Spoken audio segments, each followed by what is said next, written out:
अस्सलाम वालेकुम जी। आज अहम दिन है। आज के दिन जो था वो इंडिया ने पाकिस्तान के इलाके बालाकोट के ऊपर एक एयर स्ट्राइक करने का दावा किया था।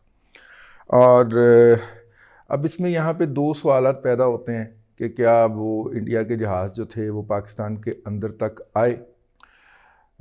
अंदर तक नहीं आए, ठीक है।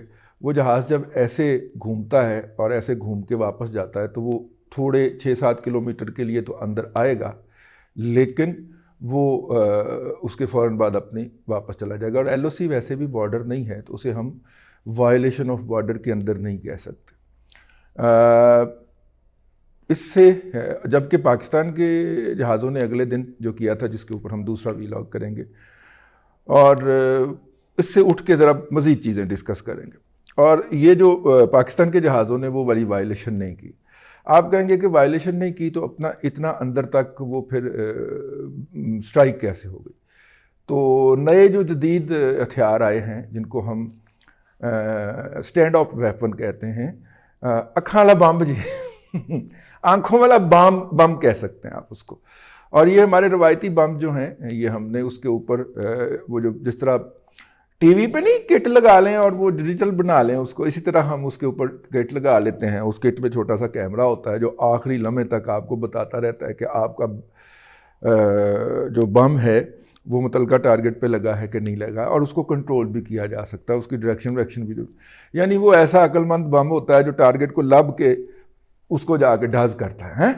तो स्टैंड ऑफ वेपन होते हैं जी, वो वहीं से उसने फायर किया और वेपन ने जाके, इनकी रेंजेस होती हैं फिर 180 किलोमीटर से लेके 400 किलोमीटर तक भी, और 300 किलोमीटर तक। 400 किलोमीटर तो मैं ज़्यादा कह गया हूँ। 80 से 180 किलोमीटर तक वाले तो हैं ना हमारे पास, कि हमारे जहाज़ ने बॉर्डर के अंदर से ही ऐसे कल्टी खाते हुए छोड़ा उसको, और वो अंदर जाके बॉर्डर में 180 किलोमीटर लगेगा, ठीक है। लेकिन ये बॉर्डर की बात हो रही है, एलओसी बॉर्डर नहीं है। लिहाजा एलओसी की वायलेशन जो है वो दूसरे मुल्क की, क्योंकि दोनों मुल्कों का क्लेम है ना, हमारा क्लेम है कि पूरा कश्मीर हमारा है, उन्होंने उनका है कि जी आज़ाद कश्मीर भी हम लेंगे, तो इसलिए वो उसके ऊपर झगड़ा है, तो उस झगड़े से हम वो उसको वायलेट कर सकते हैं या करते हैं, और उसको दूसरे मुल्क की सॉवरेनिटी के ऊपर अटैक या जंग का चैलेंज या चेतावनी नहीं समझा जाता। ठीक हो गया। अब उन्होंने 5 या 6 किलोमीटर अंदर आके और वो बम मार के चले गए, और वो बम जो थे, चूंकि वो इंडियन टेक्नोलॉजी थी, तो आंखों वाला बम भी जो था वो टारगेट पे नहीं लगा, और जहाँ पे वो लगा वहाँ पे एक कबाब मारा गया। और ज़ाहिर है हमारा तो मसनूई सियारा नहीं है फिज़ा के अंदर जो हर वक्त तस्वीरें खींच रहा हो, वो तो भारत का है, ठीक है। भारत तो बहुत एडवांस है, तो भारत फिर तस्वीरें जारी करता ना उसकी कि ये देखें हमने इतना स्ट्राइक मारा है उसके ऊपर। भारत के जो पायलट्स हैं उनके पास वाहिद जो उसके हवाले से सबूत था कि वो जीएसएम के बहुत ज़्यादा सिम्स जो थी वो जिस जगह पे एक्टिव थी उसको टारगेट करके उन्होंने वो बम छोड़ा था। तो दो सवाल पैदा होते हैं। एक तो ये हो सकता है कि जनाब जीएसएम की जो सिम्स एक्टिव थी वो सही लोकेट किया हो टारगेट उसने, लेकिन उनका बम जो है वो टारगेट मिस कर गया हो। टेक्नोलॉजी है ना जी, हाँ, मेड इन इंडिया टेक्नोलॉजी है, तो वो मिस कर गई, ये भी हो सकता है। या ये हो सकता है कि उन्होंने रीड ही गलत कर लिया हो कि वहाँ पे बहुत सारी जीएसएम सिम्स मौजूद हैं। जैसे मैं अपने घर में उबर जब बुलाता हूँ तो वो 2 गलियाँ छोड़ के वो उबर वाला खड़ा होता है और कहता है जी मेरे पास यही लोकेशन आ रही है। मतलब अब जीएसएम भी में भी तो इतनी एक परफेक्शन है ना, वो कहता है जी मेरे पास तो ये लोकेशन आ रही है, तो फिर उसको गाइड करना पड़ता है कि उस गली से निकले और अपने लेफ़्ट पे मुड़ें, फिर राइट पे मुड़ें, तो सामने मैं खड़ा हुआ हूँ, ठीक है। तो वो जीएसएम में भी वो वाली परफेक्शन, या वो सैटेलाइट इमेजिंग के अंदर भी वो वाली परफेक्शन जो है वो नहीं उस तरह से होगी, ठीक है। ये हम उसके जवाब ढूंढ रहे हैं, क्योंकि पाकिस्तान का, हम दोनों की स्टेटमेंट को फेस वैल्यू पे ले रहे हैं, जो पाकिस्तान ने भी कहा, जो इंडियंस का भी क्लेम है। अच्छा, इसमें ये तो था जो बज़ाहिर हुआ, उन्होंने कहा कि जी हमने स्ट्राइक कर लिया है, आहा जी हमने हाथ लगा दिया। वो बच्चे जो छूट छुपाई खेलते हैं, हमने हाथ लगा लिया, ठीक है।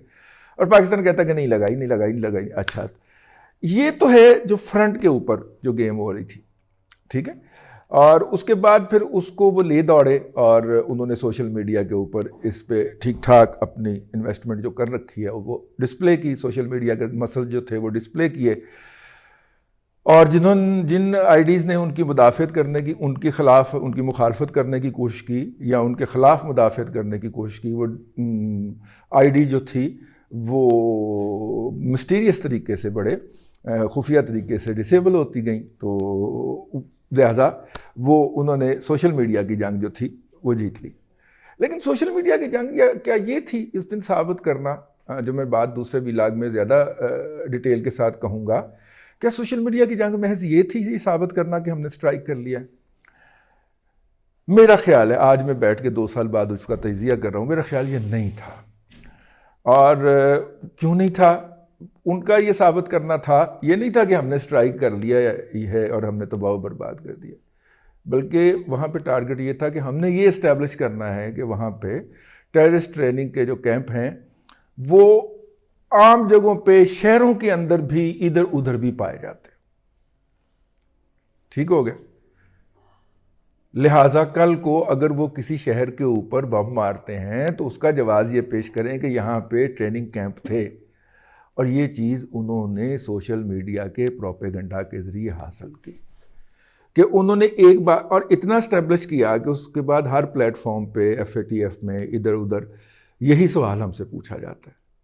तो स्ट्राइक तो नहीं हुई थी सही, उनसे परफेक्शन नहीं हो सकी थी, लेकिन उन्होंने उससे जो सोशल मीडिया के ज़रिए और परसेप्शन बिल्डिंग के ज़रिए, बल्कि सोशल मीडिया क्यों, मीडिया वॉर के ज़रिए जो कुछ लिया, वो फिर पाकिस्तान को और पाकिस्तान के अवाम को और पाकिस्तान की हुकूमतों को इंटरनेशनल फोराज के ऊपर भुगतना पड़ा।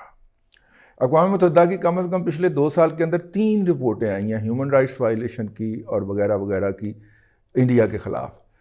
लेकिन उन रिपोर्टों के ऊपर दुनिया कान धरने को तैयार नहीं। अक़वाम मुत्तहिदा ने अपने रिपोर्टर भेजे पाकिस्तान का, उससे ताल्लुक ही कोई नहीं है। ठीक है, कश्मीरियों के हवाले से लग गई, सिखों के हवाले से लग गई, ह्यूमन राइट्स वायलेशन वगैरह सब, ठीक है, ओवरलुक हो गई, ओवरलुक हुई या करवा दी गई। ठीक है, या वो जिनके बारे में वो वाली थी वो उसके ऊपर प्रॉपरली रिस्पॉन्ड नहीं कर पाए। तो आज का जो ये स्ट्राइक थी, इसके हवाले से ये सोचना तो चाहिए आपको कि ठीक है वो स्ट्राइक ठीक नहीं हुई थी, लेकिन उसके नतीजे के अंदर उन्होंने जो मीडिया वार मुसल्लत की पाकिस्तान के ऊपर और पाकिस्तानियों के ऊपर, उसके नतीजे के अंदर क्या वो अपने मकासद हासिल करने में कामयाब नहीं हुए? ये मेरा सवाल है आज के लिए। और अगर वो कामयाब हुए हैं तो इसका मतलब है कि ये हमारे जो 5वीं पुश्त की दोगली या बलागी जंग के मुजाहिदीन थे, ये कहाँ बड़े हुए थे, मेरा मतलब है। ठीक है ना, ये कहाँ थे? और क्या इनको कोई पॉलिसी डायरेक्शन सही नहीं मिली हुई थी, या इनको इनके दिमागों के अंदर जो है वो गौ माता का है वो भरा हुआ है, या इन्हें कोई समझ ही नहीं है कि गालियाँ निकालने के अलावा जो स्ट्रेटजी बनानी होती है, जो अबलागी तरीक़ाकार होता है, वो भी किसी चीज़ का नाम होता है। सिर्फ मेरा नाम लिख के मुझे गद्दार कह देने से, मुझे गालियाँ बक देने से ये 5वीं पुश्त की दोगली बलागी जंग नहीं होती सर। ठीक है, ये जो होती है वो मैं लफ्ज़ से कहना नहीं चाहता, वो अखलाकियात के दायरे से बाहर निकल जाती है। समझते तो आप हैं ही। तो खैर ये था जी इस हवाले से। कल हम इसके दूसरे पहलू के ऊपर निशानदेही करेंगे, दूसरा वीलॉग रिकॉर्ड करेंगे इस हवाले से, जिसके ऊपर आप जो हैं वो जो है वो उसको देखिएगा, इंशाल्लाह मज़ा आएगा आपको। ठीक है, कल जो है यानी कि कल 27 होगी, तो 27 के दिन का वीलॉग जो है वो देखिएगा इंशाल्लाह। ठीक है, अब के लिए इतना ही। अल्लाह आपको आसानियाँ अता करे और आसानियाँ खल्क़े खुदा में तकसीम करने की तौफ़ीक़ अता करे।